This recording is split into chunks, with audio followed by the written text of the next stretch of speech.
여러분, 누군가를 기다려본 경험이 있으십니까? 특별히 그 사람이 사랑하는 사람이라면 어떠실까요? 여러분, 첫사랑 다 있으실 텐데 한번 떠올려 보시죠. 그 사람을 추운 겨울날 기다려본 경험, 애타게 기다려본 경험, 그 경험이 있으실 겁니다. 지난 주간에 신문을 보다 보니까 세계적인 소프라노 조수미 씨가 사랑할 때라고 하는 새로운 앨범을 발매했다는 소식을 이렇게 보면서 그 아래 인터뷰 기사가 있더라고요. 그 여러 곡 중에 김효근 씨의 첫사랑이라고 하는 곡을 불렀는데, 그 곡을 들어서 설명을 하면서 자기 자신의 그 첫사랑 에피소드를 이렇게 쭉 기사로 써 두었더라고요. 대학교 1학년 때였답니다. 마음을 두고 있는 사람과 겨울에 눈이 오는 날, 첫눈이 오는 날 경복궁에서 만나기로 했는데, 마침 시험 기간이어서 도서관에서 열심히 공부를 하다 보니까 그만 눈이 오는 것을 알지 못하고 시간이 흘러간 것입니다. 뒤늦게 눈이 온 것을 알고 급하게 버스를 타고 경복궁 앞으로 갔는데, 그 경복궁 앞에 그분이 있었을까요? 없었을까요? 없었어요. 허탈한 마음을 가지고 집에 이렇게 돌아왔는데, 세상에 그 남자친구가 자기 집 문 앞에서 눈을 감고 기다리고 있더라라고 하는 것입니다.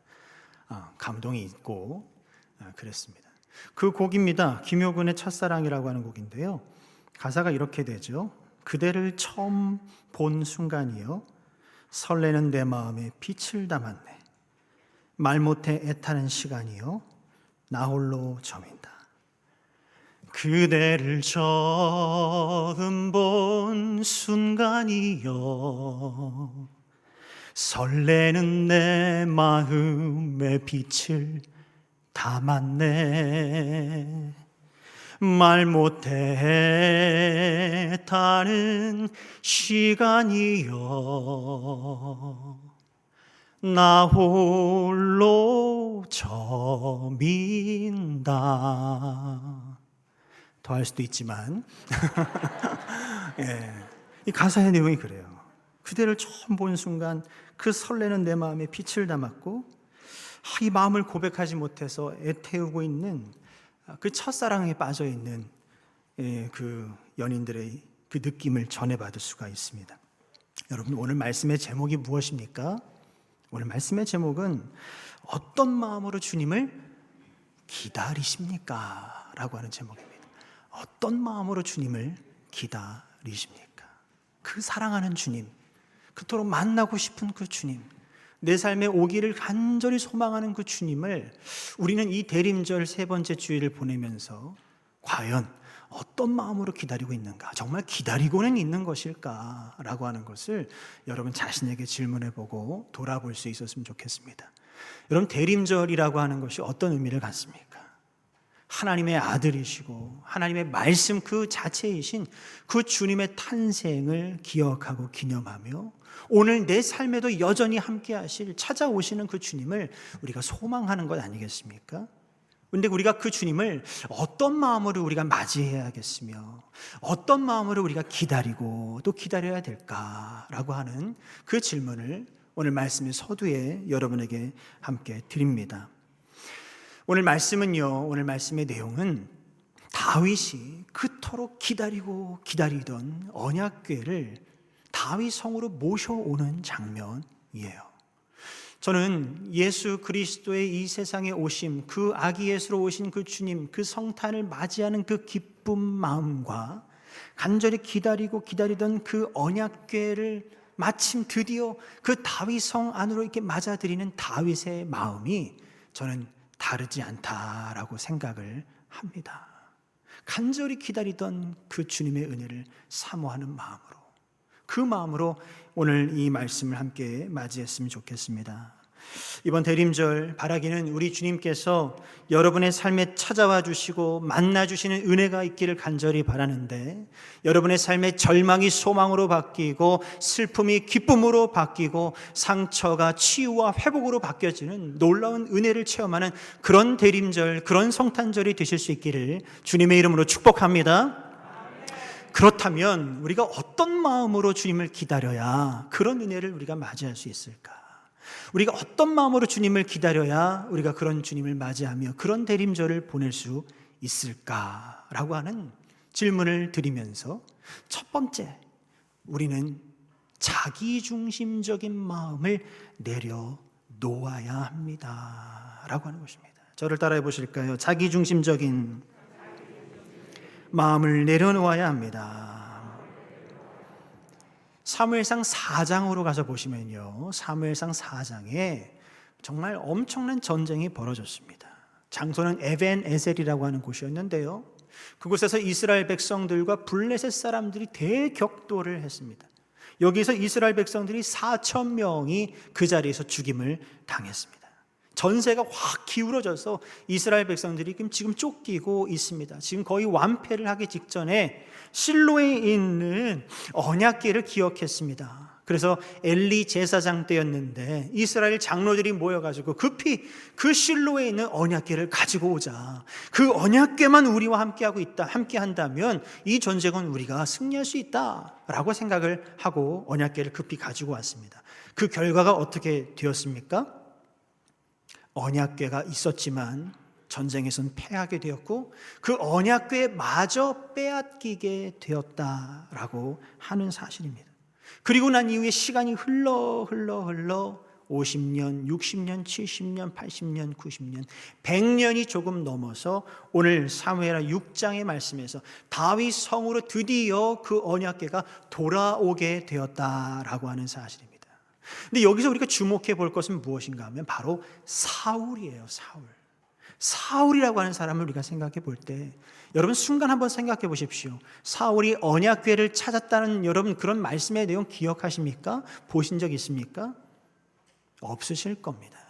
사울이 40년 통치를 했거든요. 사울이 이스라엘을 40년간 통치를 했습니다. 그 다음 다윗도 40년, 솔로몬도 40년 통치를 했는데 이 사울 왕이 자신이 다스리던 40년 동안에 한 번도 언약궤를 기억했다거나 언약궤를 모셔올 계획을 했다거나 언약궤에 대한 언급을 했다거나 그런 내용이 없는 것이 안타까운 사실입니다.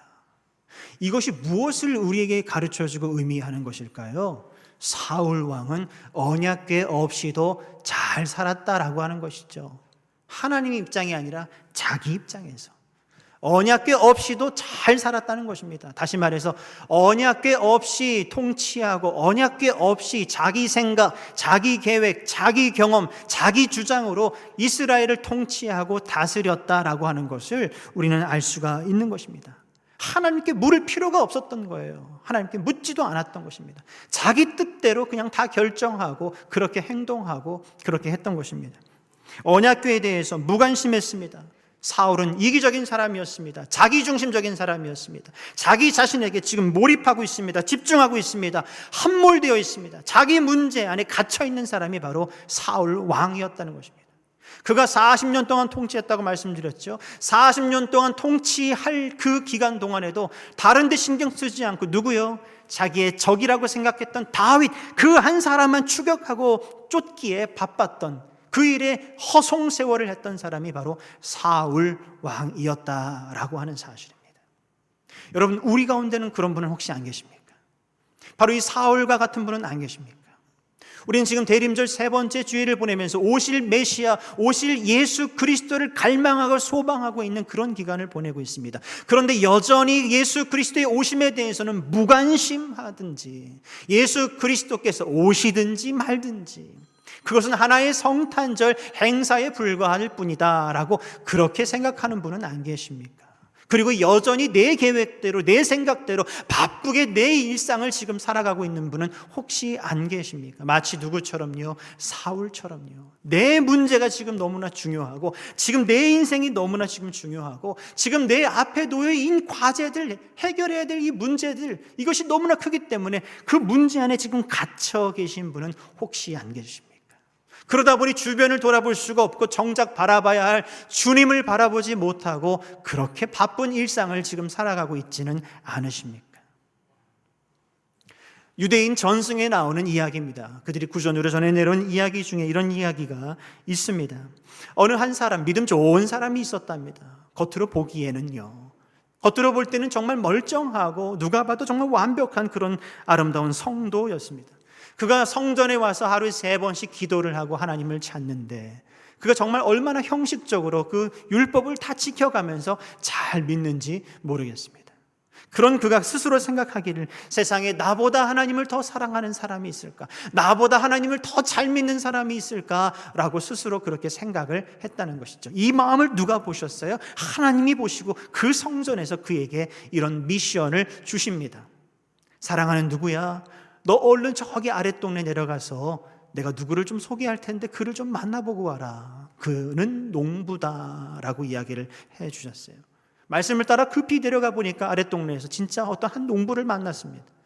그런데 그 농부를 가만히 보니까 쟁기를 메고 하루 일을 시작하기 전에 여호와 하나님을 부르짖고 그에게 간절히 기도한 이후에 들에 나가 밭에 나가 열심히 밭을 일구며 일을 하더랍니다.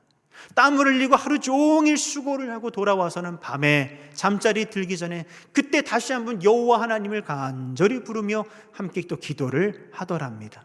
그때 이 사람의 마음에 세상에 내가 이런 시골 촌뜨기보다 못하단 말인가?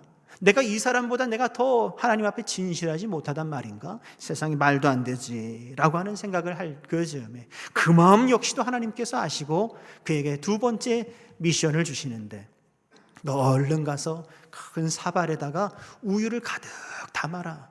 넘칠 때까지 가득 담고 그 사발을 들고 동네 한 바퀴 좀 돌아보고 오라고 시키셨어요.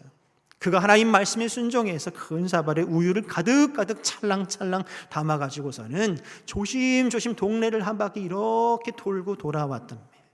그때 하나님께서 그에게 다시 질문합니다. 그래, 잘 갔다 왔느냐? 너 동네를 다녀오면서 내 생각을 몇 번이나 했느냐라고 물어보셨대요. 그때 그 사람이 하는 이야기가 아이고 하나님, 제가 이 우유를 혹시 엎지를까 봐 이 우유에 정신을 쏟고 다니느라 주님을 한 번도 생각하지를 못했습니다 라고 이야기했다는 거죠. 그때 하나님이 하시는 말씀이 그래, 그 우유 그릇에 집착하느라 나를 잊었구나. 그런데 저 농부는 책임질 가족도 많고 할 일도 많은 중에 아침에 한 번, 저녁에 한 번, 하루에 2번은 나를 기억하지 않더냐라고 말씀을 해주셨다는 이야기입니다. 여러분, 이것이 이야기이지만 저는 이것이 이야기로 끝나지 않을 이야기라고 생각합니다. 우리의 이야기죠. 이 우유 사발을 들고 동네를 다니느라 그 자신이 들고 있는 그 우유를 혹시 쏟을까 봐 거기에 온통 집중을 하고 다니느라 주변도 보지 못하고 정작 바라봐야 할 주님을 바라보지 못하고 생각해야 될 하나님을 생각하지 못하고 살아가고 있는 이 사람의 모습이 우리의 모습, 여러분의 모습은 아닙니까? 여러분의 삶이라고 하는 그 그릇을 지금 들고 다니시느라 그 삶에 지금 온통 집중하고 빠져 있느라 내 가정, 내 가족, 내 자녀, 내 일, 내 문제 이거에 집중되어 있어서 주변을 돌아보지도 못하고 정작 바라봐야 할 하나님을 바라보지 못하는, 여기서 한 방울이라도 흘릴까 봐 이것을 혹시나 쏟지는 않을까 걱정하며 그렇게 살아가고 있지는 않습니까? 여러분에게 다시 묻습니다. 지금 여러분의 2 손에 들려져 있는 여러분 어떤 사발, 여러분은 어떤 그릇을 지금 들고 살아가고 계십니까? 그것을 잠시 좀 내려놓아 볼 수는 없겠습니까? 특별히 이번 이 대림절 기간만큼이라도 여러분이 너무나 내 삶, 내 것, 내 자녀, 내 가정, 정말 내 고집, 내 경험이라고 하는 이 자기중심성의 이 그릇을 우리가 내려놓지 못한다면 우린 주님과 눈을 마주칠 수가 없고 나를 바라보시는 주님 앞에 나를 맡겨드릴 수 없고 주님이 보라고 하시는 내 주변에 있는 사람들을 우린 돌아볼 수 없고 그저 내 삶에 그렇게 과몰입되어 살아갈 수밖에 없더라라고 하는 것입니다. 주님은 이 시간 우리에게 말씀하십니다. 너의 손에는 무엇이 지금 들려 있느냐? 너의 그 자기중심성, 너의 그 이기적인 마음, 내 거, 내 경험, 내 고집 이것을 좀 내려놓고 나를 좀 바라봐 줄 수는 없느냐라고 이 대림절 기간에 우리에게 말씀하시는 듯합니다. 사랑하는 성도 여러분, 자기중심성을 내려놓아야 우리가 이 대림절에 우리가 그 성탄의 아침에 주님을 온전히 맞이할 수 있다는 사실을 기억하실 수 있기를 주님의 이름으로 축원합니다. 두 번째로 우리는 교만한 마음을 버려야 한다라고 하는 것입니다. 저를 따라해 보실까요? 교만한 마음을 버려야 합니다. 오늘 말씀 6절에서 7절 말씀입니다. 함께 읽겠습니다. 그들이 나곤의 타작마당에 이르러서는 소들이 뛴으로 우사가 손을 들어 하나님의 궤를 붙들었더니 여호와 하나님이 우사가 잘못함으로 말미암아 진노하사 그를 그곳에서 치시니 그가 거기 하나님의 궤 곁에서 죽으니라. 여러분, 우사가 언약궤를 붙잡았다가 큰 일을 당했습니다. 죽임을 당했습니다. 근데 저는 잘 이해가 되질 않습니다. 우사가 왜 죽어야만 했을까? 우사가 뭘 잘못했을까? 그럼 그 상황에 나 같아도 잡았을 것 같은데 우사가 왜 죽임을 당해야 했을까? 그렇지 않습니까? 지금 한참 행렬 중에 큰 행사를 치르고 있는 중에 그 언약궤가 덜컹하면서 쓰러지기라도 하면, 넘어지기라도 하면, 쏟아지기라도 하면 어떻게 해요? 그러니 옆에 있던 우사가 당연히 붙잡을 수밖에 없지 않았겠습니까? 근데 왜 그런 우사를 향해서 하나님은 잘못했다고 말씀하시고 왜 그의 목숨을 가져가셨을까? 왜 그를 우리에게 본보기로 삼으셨을까? 여러분, 우사라고 하는 이름의 뜻이 무엇인지 아십니까? 그 이름의 뜻은 능력이 있다, 강하다라고 하는 이름의 뜻을 가지고 있습니다. 이 성경에서 이 이름의 뜻이라고 하는 것은 굉장히 중요합니다. 여러 가지 은유적인 표현으로 다 쓰이게 되거든요. 근데 이 우사라고 하는 사람을 어떻게 소개하고 있습니까? 오늘 말씀해 보시면 제사장 아비나답의 자손이었다, 아들이었다라고 이야기를 합니다. 근데 시간 간격상 70년 이상이 차이가 나기 때문에 지금 아들이라고 하는 것은 말이 안 되고요. 히브리어에서 아들을 벤이라고 하는데 벤은 아들이라고 하는 뜻도 있지만 후손이라고 하는 뜻도 있습니다. 그러니까 아비나답의 후손으로서의 우사를 이야기하는 것이죠. 아비나답의 후손이었다는 얘기는 우린 뭘 알 수 있습니까? 아하, 우사도 제사장이었구나라고 하는 것을 알 수가 있습니다. 제사장이었어요. 근데 지금 엄청난 지금 일을 기획한 거예요. 다윗이요. 지금 아비나답의 집에서 지금 언약궤를 다윗성으로 모셔오는 이 프로젝트를 하고 있는 겁니다. 엄청난 국가적인 행사를 하고 있는 거예요. 근데 이것을 모셔오는 데 있어서 제사장이 아니었던 다윗은 마음은 있었지만, 열정은 있었지만 구체적인 행사 준비라든지 그 내용에 대해서는 모를 수밖에 없습니다. 누가 제일 전문가예요? 제사장이 제일 전문가예요. 근데 아비나답의 자손 중에 누구요? 우사가 바로 그 제사장이었다는 것입니다. 아마 그 언약궤에 딱 붙어서 가까이에서 지금 행진을 하고 있는 것으로 봐서 이 모든 일의 총책임자, 바로 이 언약궤를 모셔오는 이 일의 준비위원장이 아마 우사가 아니었는가 하는 생각을 해보게 됩니다. 그의 이름처럼 우사는 강한 사람이었고 능력이 있는 사람이었고 지금 많은 사람들이 보는 가운데 언약궤 바로 옆에 붙어서 지금 멋지게 행렬을 하고 있는 그런 상황이었던 것을 우린 상상해 볼 수가 있죠. 나름 이 제사장이었던 이 우사가 스스로 그 마음 가운데 그렇게 생각했을지 모르겠어요. 어떤 생각을 했을까요? 본래는 사람들이 고생을 해서 이 언약궤를 메고 그렇게 와야 했는데 지금 나니까 지금 이렇게 새로운 방법으로 새로운 수레, 지금 방금 나온 따끈따끈한 수레에 이 언약궤를 실어다가 그리고 가장 멋있는 소를 데려다가 그 소로 하여금 이 언약궤를 끌게 하면서 많은 사람들이 보는 가운데 야, 멋있다, 정말 준비 잘했다 이런 이야기를 들을 정도의 멋있는 지금 행렬을 준비해가고 한참 계획을 하고 있는 거예요. 잘했지, 그래, 나니까 이 정도 하지, 잘했어 라고 하는 마음을 스스로 가졌을지 모르겠어요. 근데 이거 웬걸요? 일이 한참 잘 진행되고 있는 가운데 갑자기 생각하지 않았던 일이 벌어졌습니다. 소들이 날뛰더니 그 바람에 실려있던 언약궤가 덜커덩 하는 것입니다. 덜커덩 하는 거예요. 근데 말씀을 가만히 보시면 제가 원어로 보니까 그 언약궤가 쏟아져 밖으로 이렇게 넘어진 것이 아닙니다. 소들이 뛰어서 덜컹하면서 언약궤가 흔들린 정도예요. 흔들린 정도. 쏟아졌다면 아래에서 이렇게 받쳐야 맞죠. 근데 그것이 아니라 수레 안에서 덜컹한 정도예요. 그때 여러분 이 우사의 행동을 보십시오. 어떻게 하죠? 손을 들어 하나님의 궤를 붙들었다라고 되어 있습니다. 넘어진 것을 바친 것이 아니라 지금 덜커덩하는 언약궤를 자기 자신이 지금 두 팔을 쭉 뻗어가지고 언약궤를 지금 바치고 있는 거예요. 바치고 있는 거예요.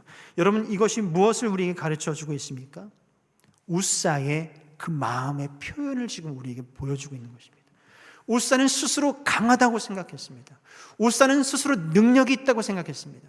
내가 이 언약궤 하나를 내가 컨트롤할 수 있다고 생각했습니다. 내가 관리할 수 있다고 생각했습니다. 내가 붙들 수 있다고 생각했습니다. 내가 손으로 붙잡으면 이것은 붙잡히게 될 것이라고 그렇게 믿고 그렇게 행동을 한 것이, 그렇게 생각을 했던 것이 그 순간, 찰나의 순간에 자기도 모르게 본능대로 손이 나가서 언약궤를 턱하니 붙잡게 된 것이죠. 이미 웃사의 마음에는 무슨 마음이요? 교만한 마음이 쌓이고 쌓여 있었다라고 하는 것입니다. 이 일은 내가 아니면 안 된다라고 하는 생각이 가득했던 것이죠. 이 하나님의 법궤, 이 하나님의 언약궤라 할지라도 지금 이 행사, 이 모든 것들을 주관하는 나로 하여금 모든 것이 지금 통제가 되고 관리가 되고 있다라고 하는 생각을 스스로 하고 있었던 것 같습니다. 바로 그것을 하나님은 놓치지 않고 살펴보신 것이죠. 너 참 교만하구나. 내가 너를 오늘 많은 이들 앞에서 본보기로 삼아야겠다. 교만의 죄가 얼마나 무서운지 내가 나타내 보여주겠다. 현장에서 즉사한 내용이 또 있죠. 성경에 사도행전 5장 말씀으로 가서 보시면 아나니아와 삽비라가 그 초대교회의 헌금을 모아서 구제하는 일에 쓰이는 귀한 일을 감당할 때 그들이 자기 소유를 다 팔았다고, 앞서 했던 바나바를 따라하려고 했다가 너무 아까운 마음이 들어가지고 따로 이렇게 내 몫을 챙겨놓고 정말 이것이 다냐라고 했을 때 답니다 라고 하나님 앞에서 거짓말을 했다가 그 자리에서 즉사를 하는 내용이었습니다. 그 사건이나 오늘 하나님의 언약궤를 지금 턱 붙잡고 내가 지금 통제할 수 있다고 생각했던 이 웃사나 공통점이 무엇입니까? 하나님 앞에서 교만한 마음. 바로 그것이 바로 하나님께서 미워하시는 것이었다라고 하는 것입니다. 제 말이 아니라 여러분 유진 피터슨이라고 하는 목사님을 아십니까? 그 유진 피터슨 목사님의 여러 책 가운데 다윗 현실에 뿌리박은 영성이라고 하는 책을 보시면 그 내용이 이렇게 실려 있는데요. 글자가 좀 작지만 같이 한번 읽어보실까요? 수세기에 걸쳐 그리스도인들은 웃사가 죽은 깊은 이유에 대해 여러 가지 상상력을 발휘했는데 그중 반복해서 등장하는 한 가지 통찰이 있다. 주제넘게 하나님 관리 책임자 행세를 하려 들면 죽게 된다는 것이다. 웃사는 하나님을 상자에 넣어 가두고 세상 오물이 묻지 않도록 하나님을 지킬 책임이 자기에게 있는 양 나서는 사람이다. 하나님은 결코 인간이 책임 관리하는 대상이 아니시다. 우리가 하나님을 책임지는 것이 아니다. 하나님이 우리를 책임지신다. 동의가 되십니까? 하나님은 우리가 책임질 대상이 아닙니다. 하나님은 우리가 관리할 대상도 아닙니다. 하나님이 오히려 우리를 책임져 주시고 우리를 관리해 주시고 우리를 붙들어 주시는 것이지 우리가 하나님을 그렇게 할 수는 없는 것입니다. 오늘 이 시대에조차도 언약궤가 사라지고 없어진 것이 얼마나 다행인지 몰라요. 만약 언약궤가 지금 그 현물이 있었다면 많은 사람들이 그 앞에 가서 숭배하고 그것을 모시고 했을 거예요. 마치 모세의 무덤이 없는 것처럼 언약궤가 사라지고 없어진 것이 얼마나 다행인지 모릅니다. 사랑하는 성도 여러분, 하나님은 언약궤 안에 갇혀 계신 분이 아니라고 하는 사실이에요. 하나님은 이 성전 안에 머물러 계신 분이 아니라고 하는 사실이에요. 하나님은요, 우리가 이렇게 가지고 있는 성경책 안에 갇혀 계신 분이 아니라고 하는 사실을 우리는 알아야 합니다. 나만의 형식과 나만의 그 틀에 하나님을 가두어 놓고 신앙생활을 여러분 하고 있지는 않습니까? 내 인간적인 생각과 내 인본주의적인 그 죄성으로 하나님을 이해하고 바라보고 있지는 않습니까? 여러분 자신을 돌아보았으면 좋겠습니다. 오늘 나의 모습이 웃사와 같은 모습은 아닌지 한번 돌아보았으면 좋겠습니다. 여러분, 이 언약궤 안에 담겨있는 내용물이 있잖아요. 세 가지가 있어요. 무엇이죠? 하나님의 말씀이 새겨져 있는 돌판이 있어요. 그리고 만나가 담겨 있는 항아리가 있습니다. 그리고 아론의 쌍난 지팡이, 바로 이 세 가지가 언약궤 안에 있었다는 거예요. 근데 각각의 그 재질을 한번 보세요. 돌이에요, 돌. 그리고 그릇이에요, 그릇. 그리고 나무입니다, 나무. 돌, 그릇, 나무. 이것들이 우리에게 뭘 가르쳐 주죠? 여러분, 이것들이 지금 우리의 삶에 꼭 필요한 것 아닌가요? 우리가 함께 생활하면서 꼭 필요한 것들 아닌가요? 무슨 말씀을 하려고 하는가 하면, 우리 하나님은 언약궤 안에 갇혀 계신 분이 아니라 우리의 일상, 우리의 삶, 우리와 아주 가까운 곳에서 함께 지금 계신, 임재하신 그 하나님이다 라고 하는 것을 오늘 말씀을 통해서 우리는 배울 수가 있는 것입니다. 오늘 여러분들이 오늘 평강원에 이렇게 오르시면서 돌계단을 오르셨을 거예요. 또 예배를 마치고 그 돌계단을 따라 내려가실 거예요. 그 오르고 내리는 중에도 하나님은 여러분의 걸음과 함께 하십니다. 여러분, 아침 식사를 드시면서 공기에 밥을 채워서 국을 또 드시면서 함께 식사를 하고 오셨을 거예요. 여러분들이 아침을 드시고 점심을 드시고 저녁을 드시고 매 끼마다 챙겨 드실 때 그 식사하는 자리조차에도 우리 하나님은 함께 하신다는 사실이에요. 그리고 지금 나무로 되어 있는 이 강단에 제가 말씀을 전하고 있죠. 바로 이 강단 위에도 하나님은 함께 하시고, 지금 여러분이 앉아 계신 그 나무 의자에도 우리 하나님은 함께 하신다는 사실이에요. 여러분, 그 순간 때때로 산책길을 걸으면서 우리 앞선 산책길을 걸으실 때도 바로 그 숲길 한가운데도 우리 주님은 여전히 동행하시고 함께 하신다는 사실을 여러분 잊지 마시길 바랍니다. 다시 한번 말씀드립니다. 하나님은 언약궤 안에 갇혀 계신 분이 아니에요. 이 성전 안에만 계신 분이 아니에요. 이 성경책 안에 갇혀 계신 분이 아니에요. 정말 우리의 구체적인 삶의 자리 가운데 함께 하시는 분이라고 하는 사실을 여러분 꼭 잊지 마시길 바랍니다. 그러니 여러분의 그 형식과 경험 안에 주님을 가두어 두려 하지 마세요. 그렇게 하지 마시고 구체적인 삶에 함께 하시는 그 임마누엘의 주님을 여러분 기억하시고 그분을 맞이할 준비를 여러분 하실 수 있기를 주님의 이름으로 축원합니다. 마지막 세 번째로 우리에게 무엇을 가르쳐 주는가 하면, 세 번째, 한 마음과 한 뜻으로 사모하며 기다려야 한다라고 하는 것입니다. 같이 한번 읽어볼까요? 한 마음과 한 뜻으로 사모하며 기다려야 합니다. 아멘. 여러분, 다윗은요 헤브론에서 7년 6개월 동안 통치를 합니다. 그리고 예루살렘으로 옮겨서 33년 동안 이스라엘을 다스리게 되죠. 그래서 약 40년 동안을 다스리게 되어지는데, 중요한 것은 헤브론에서의 7년 6개월을 뒤로 하고 예루살렘 그 시온성에 딱 들어가자마자 했던 첫 번째 일이 무엇일까요? 그것이 바로 하나님의 언약궤를 다시 모셔오는 일이었어요. 그것을 자기가 예루살렘에 들어와서 가장 먼저, 가장 첫 번째로 했던 일이었다라고 하는 것입니다. 잊혀져 있었던, 버려져 있었던 그 언약궤를 다시 모시고 오는 그 일을 다윗이 행했다는 거예요. 근데 그 일을 시도하려고 했지만 어려움이 있었어요. 생각하지 않았던 우사가 죽임을 당하게 되죠. 그리고 난 뒤에 오벳에돔의 집에 잠시 두었는데 언제 모셔올까 늘 생각하고 있는 중에 세상에 오벳에돔의 집이 그 언약궤를 모심으로 인해서 축복을 받았다는 이야기를 듣고서는 됐구나, 이때구나 라고 하는 것을 다윗이 알게 됩니다. 어떻게 알았을까요? 앞서 아비나답의 집에서는 몇 년이 있었을까요? 언약궤가 20년을 있었다고 그랬어요. 20년. 근데 20년 동안 아비나답의 집에 있었을 때 아비나답의 그 집이, 그 자녀들이, 그 집안이 이 언약궤로 인해서 복을 받았더라라고 하는 내용을 찾아볼 수가 없습니다. 그런데 딱 몇 개월이요? 딱 3개월밖에 없었지만 이 오벳에돔의 집에 그 언약궤를 모심으로 인해서 그 오벳에돔의 집이 축복을 받았다라고 하는 것을 다윗이 딱 알고서는 보고서는 이때구나, 하나님의 마음이 풀리셨나 보다, 하나님의 마음이 누그러지셨나 보다, 하나님께서 혹시 나를 이렇게 용서해 주실지 모르겠으니 이제 다시 그 언약궤를 모셔올 우리가 준비를 하자 해서 준비를 해서 제대로 이제 언약궤를 다윗성으로 모셔오게 되는데요. 그 우사가 죽기 이전과 그 이후에 큰 차이점이 있습니다. 어떤 차이점이 있을까요?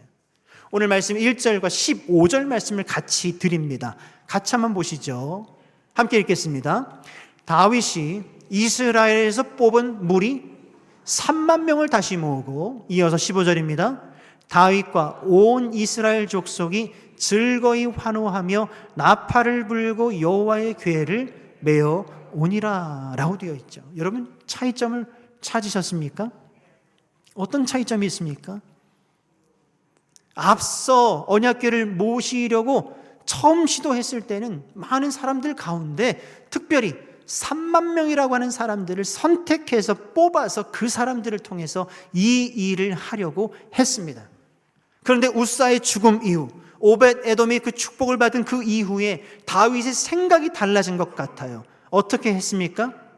이번엔 3만 명, 5만 명이 아니라 온 이스라엘 백성들이 이건 함께 해야 되는 일이구나.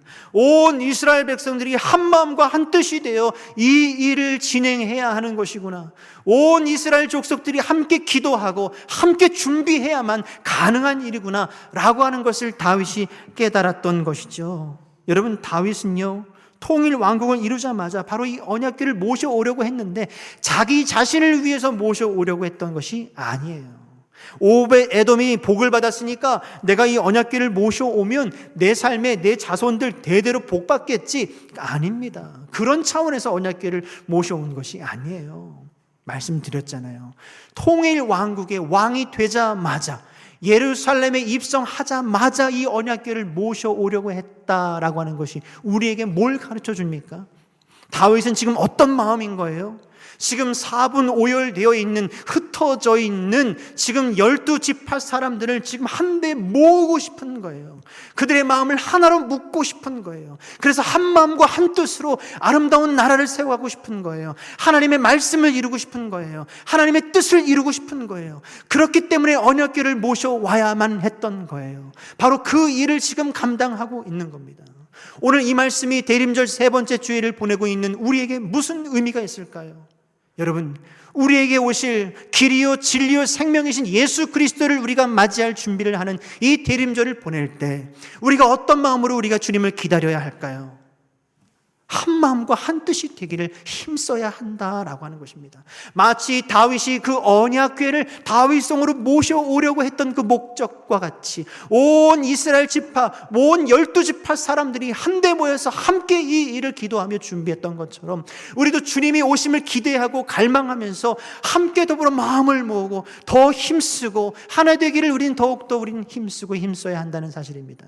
다른 때는 모르겠어요. 다른 때는 모르겠지만 적어도 이 대림절 기간을 보내고 있는 이 기간만큼은 여러분 가정 안에 화목이 있어야 돼요. 우리 안에 더 큰 사랑이 있어야 돼요. 더 큰 용납과 용서가 있어야 돼요. 더 큰 이해가 있어야 돼요. 더 큰 관용이 있어야 돼요. 그래서 우리가 한 마음과 한 뜻이 되어야 돼요. 우리 안에 반목함이 있어서는 안 돼요. 시기와 질투가 있어서는 안 돼요. 우리 안에 서로의 악감정이 있어서는 안 돼요. 우리 안에 서로를 탓하는 그런 마음이 있어서는 안 돼요. 적어도 이 대림절 기간만큼은 우리가 주님을 모실 그런 기대하는 마음을 갖고 있다면 한 마음과 한 뜻이 되기를 우린 더 힘써야 한다는 사실입니다. 여러분의 가정도 마찬가지입니다. 더 하나 되기를, 더 사랑하기를, 부부가, 자녀가, 그 모든 온 식구들이, 여러분 일터에서도 마찬가지입니다. 이 기간만큼은 더 사랑하고 더 섬기고 더 이해하고 더 관용할 수 있는 여러분과 제가 되기를 주님의 이름을 축원합니다. 사랑하는 성도 여러분, 우리는 대림절 세 번째 주일을 지금 보내고 있다고 말씀을 드렸어요. 오늘 이 말씀은요, 그런 우리에게 참된 신앙의 의미가 무엇인지를 깨닫게 해주는, 가르쳐주는 귀한 말씀이라고 저는 믿어요. 우리가 예수님의 오심을 우리가 맞이하기 이전에, 그 이전에 우리가 어떤 마음을 준비해야 한다고요? 여러분, 사울 왕을 기억하세요. 사울 왕, 자기중심적인 사람, 자기밖에 몰랐던 사람, 이기적인 사람, 내 식구, 내 일, 그것만 중요했던 사람, 주변을 돌아볼 수 없었던 사람, 그런 여유가 없었던 사람, 사울을 기억하세요. 자기중심적인 마음을 내려놓아야 한다라고 하는 것입니다. 두 번째, 어떤 마음? 여러분, 우사를 기억하세요. 우사. 어떤 그 형식과 경험 안에서 하나님을 이해하려고 하는 그 교만한 마음을 내려놓아야 한다는 것을 여러분 꼭 기억하시길 바라요. 마지막 세 번째, 다윗을 기억하세요. 다윗을. 자기 자신의 영달과 자기 자신의 축복을 위해서가 아니라 민족, 그 공동체를 한데 묶어 한 마음과 한 뜻이 되게 하기 위해서 그토록 언약궤를 기대하고 기다리고 갈망했던 그 다윗의 모습처럼 우리도 오실 메시아 예수 그리스도를 기대하고 소망하면서 더 하나 되기를 힘쓰고 더 이해하기를 힘쓰고 한 해를 돌아보면서 반목했던 마음에 좋지 않은 감정이 있었던 사람이 있었다 할지라도 이 연말에 돌아보며 서로 풀고 사랑으로 다시금 하나가 되고 새로운 소망, 새로운 관계로 나아갈 수 있는 여러분과 제가 되기를 주님의 이름으로 축원합니다. 다윗성으로 들어오는 그 언약궤를 보면서 기뻐하며 춤을 췄던 그 다윗처럼 여러분 성탄의 아침 길이요 진리요 생명이신 예수님을 기쁨으로 영접하고 맞이할 수 있는 여러분과 제가 되기를 주님의 이름으로 축원합니다. 사랑과 은혜가 풍성하신 아버지 하나님, 꼭 이렇게 되고 싶습니다. 우리의 돌 같은 마음, 우리의 완악한 마음, 우리의 이 딱딱한 마음을 주님, 우리의 죄된 마음을 성령의 불로 주님 녹여주시고 우리의 마음을 주님 좋은 밭으로 바꾸어 주시옵소서. 그래서 주님, 사울과 같은 마음이 있더라도, 우사와 같은 마음이 있었더라도 나만 알고 있었던 자기중심적인 그 마음, 이기적인 마음 다 내려놓고 나의 형식과 나의 신앙의 그 경험 안에 하나님을 가둬두고 이해하려고 했던 우사와 같은 마음을 버려두고 오늘 다윗과 같이 정말 간절히 기다리고 간절히 사모했던 그 언약궤가 다윗 성으로 들어올 때 그 기쁨을 주체할 수 없어서 춤을 추며 그 언약궤를 맞이했던 그 마음으로 오늘 우리에게 오실 그 메시아 예수 그리스도를 기다리고 갈망하며 주님 오심을 기대하며 우리가 기쁨으로 맞이할 수 있는 우리 모두가 다 되게 하여 주시옵소서. 예수 그리스도의 이름으로 기도드립니다. 아멘.